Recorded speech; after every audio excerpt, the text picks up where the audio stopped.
नमस्कार guys.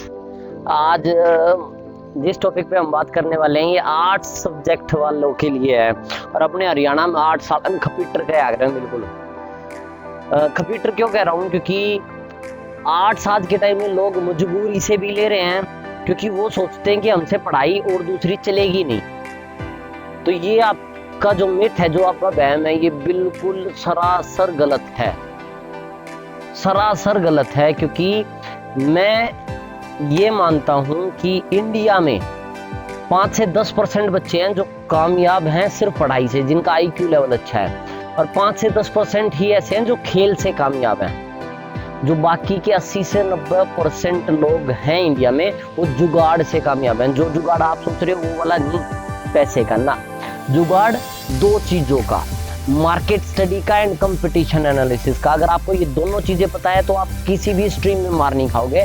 And वही चीज आज हम BA वालों के लिए, या फिर आप आर्ट्स वालों के लिए कह लीजिए, ह्यूमैनिटीज वाले बच्चों के लिए आज हम देखेंगे। चलिए तो स्टार्ट करते हैं। सबसे पहली चीज जो आप कर सकते हैं वो है BA, लेकिन नॉर्मल BA नहीं, क्योंकि आज के टाइम में BA कौन कर रहा है? चाहे नॉन मेडिकल थी, BA इसलिए कर रहा है भाई CGL की मैं साथ साथ तैयारी कर लूंगा। मैं ये नहीं कहता हूँ कि वो थोड़ा गलत है, लेकिन आप BA के बाद सिर्फ एक ही चीज में रुक जाओगे। मैं कहता हूँ आप BA कीजिए, लेकिन किस सब्जेक्ट्स के साथ? जैसे इकोनॉमिक्स है आपके पास, सबसे बेस्ट सब्जेक्ट में से एक है, स्टैट्स है आपके पास, मैथ्स है आपके पास। ये तीनों चीजें मैंने उनके लिए बताई हैं जिनका लॉजिकल एंड मैथमेटिकल इंटेलिजेंस अच्छा है, जिनकी मैथ्स थोड़ी सी अच्छी है।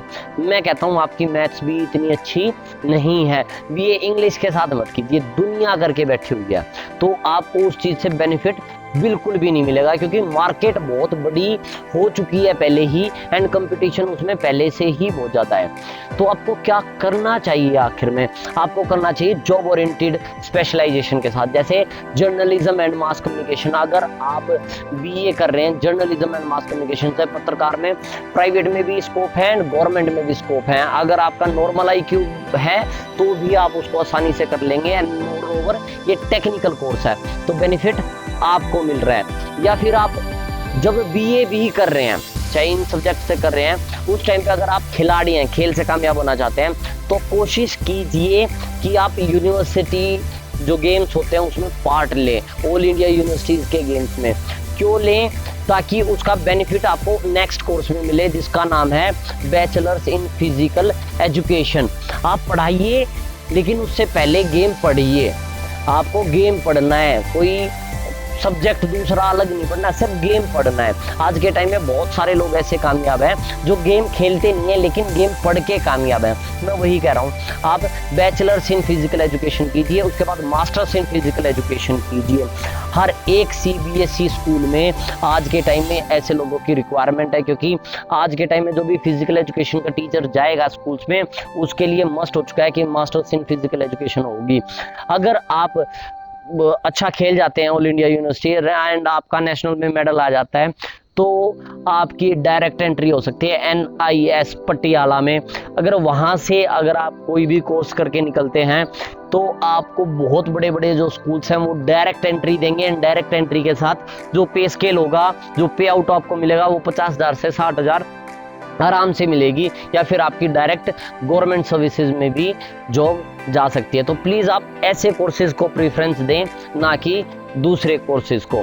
इसमें ही सेम चीज़ आप BBA भी कर सकते हैं, BCom भी कर सकते हैं, लॉ भी जा सकते हैं। अगर आपका IQ ज़्यादा अच्छा नहीं है, लेकिन आपके पास पेशेंस लेवल, आपकी पर्सनैलिटी वैसी है, तो जुडिशरी का एग्ज़ाम सबसे बेस्ट रहने वाला है। अगर आप पढ़ाई वाले बच्चे हो, मैं ये फिर से कहूँगा, अगर आप UPSC के लिए भागना चाहते हैं, सिविल सर्विस एग्ज़ाम के लिए, तो नोट रखिए, टोटल 25 सब्जेक्ट्स हैं।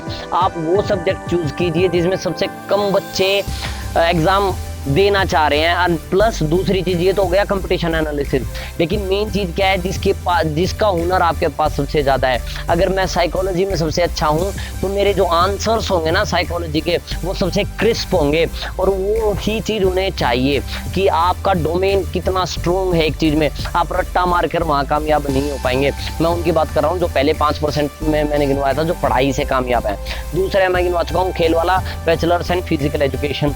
अगर आप वो जुगाड़ वाले लोग हैं, तो जुगाड़ में बहुत सारी चीज़ें हैं। अगर आप बोलने में बहुत अच्छे हैं, LLB कीजिए। अगर आपके पास लेगेसी नहीं है फिर भी आप बहुत अच्छा कर पाएंगे। अगर आप क्लैट का पेपर नहीं दे पाते कोई फर्क नहीं पड़ता, फिर भी आप बहुत अच्छा कर पाएंगे, क्योंकि जो केस आपके पास आएगा आप दम रखते हैं बात करने का। दूसरी चीज़, आपकी इंट्रापर्सनल इंटेलिजेंस अच्छी होनी चाहिए, मतलब छोटी छोटी बात पकड़ने की क्षमता। अगर ये भी आपके पास है तो आपसे कोई केस नहीं छीन सकता, आप कोई भी केस हारोगे नहीं। इससे ब्रांड वैल्यू आपकी इंक्रीज होगी, लॉन्ग टर्म आपको बेनिफिट पक्का मिलेगा इस चीज में। अगर आप और जुगाड़ वाले कोर्सेज की बात करें तो होटल मैनेजमेंट आपके पास, BA journalism and mass communication है, ये जुगाड़ वाले कोर्सेज हैं, इसमें बहुत ज्यादा स्कोप है। अगर आप ड्राइंग में अच्छे हैं, फैशन डिजाइनिंग में आ जाइए आप, बहुत ज्यादा स्कोप है फैशन डिजाइनिंग में भी। फैशन डिजाइनिंग का मतलब ये नहीं है कि आपको भाई बाहर घूमना पड़ेगा, शोज करने पड़ेंगे, बहुत ज्यादा स्कोप है इस चीज का। अगर आप ड्राइंग में अच्छे हैं तो डिजाइनिंग में आ जाइए। अगर आप कोई काम करने में अच्छे हैं, जैसे कटिंग में अच्छे हैं या टेलरिंग में अच्छे हैं, तो आप प्रोडक्शन में चले जाइए। दोनों के दोनों में स्कोप है। BSc एनिमेशन एंड गेमिंग भी आप कर सकते हैं, फिल्म प्रोडक्शन आप कर सकते हैं।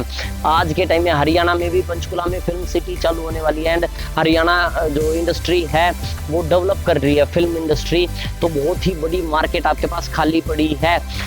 आप खुद एनालाइज करके देख लीजिए, जो पिछले 5 साल पहले जो वीडियोस आती थी हरियाणा की और हरियाणवी सॉन्ग्स की जो आज आ रही हैं, उसमें कि दिन रात का फर्क है।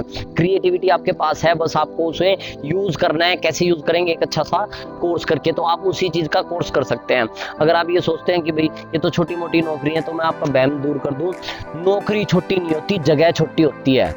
ड्राइवर अगर आज जज्जर में, आप भिवानी में, कहीं पर भी हो, 50,000 60,000 तनख्वाह ले लोगे, उससे ऊपर नहीं होगी। अगर आप वही मुकेश अंबानी के ड्राइवर हैं तो 2.5 से 3 लाख रुपए आपकी सैलरी होने वाली है। ये कैसे हुई है? लोकेशन से। पोस्ट तो सेम है, सबसे पहली चीज है लोकेशन। दूसरी चीज क्या है? आपके पास स्किल सेट कैसा है? क्या एरे गैरे को वो अपना ड्राइवर रख लेंगे ना? उनके पास बहुत सारे सर्टिफाइड सर्टिफिकेशंस होने चाहिए ड्राइविंग के अंदर, तभी तो वहां पर जाके बैठे हों वो। सेम चीज अगर आप मनीष मल्होत्रा का एग्जांपल लोगे, क्या है वो? है तो एक टेलर ही, बस वो मुंबई में है, आप यहाँ बैठे हुए हैं। तो फर्क किस चीज का है? सिर्फ लोकेशन का एंड उस स्किल सेट का। आप 2 चीजों पे काम कीजिए, लोकेशन पे एंड स्किल सेट पे, आपका करियर बहुत अच्छा रहने वाला है। अगर आप वीडियोस पसंद कर रहे हैं तो लाइक करें, शेयर करें एंड सब्सक्राइब करें। अगर आपको ऐसी वीडियोस फर्दर चाहिए तो आप कमेंट कर दीजिए अपना टॉपिक, या फिर आप डेली मेरी वीडियोस देखना चाहते हैं तो बेल आइकन प्रेस कर देना। उससे क्या होगा कि आपको नोटिफिकेशन मिल जाएगी जैसे ही मैं वीडियो डालूंगा। नमस्कार दोस्तों, थैंक यू।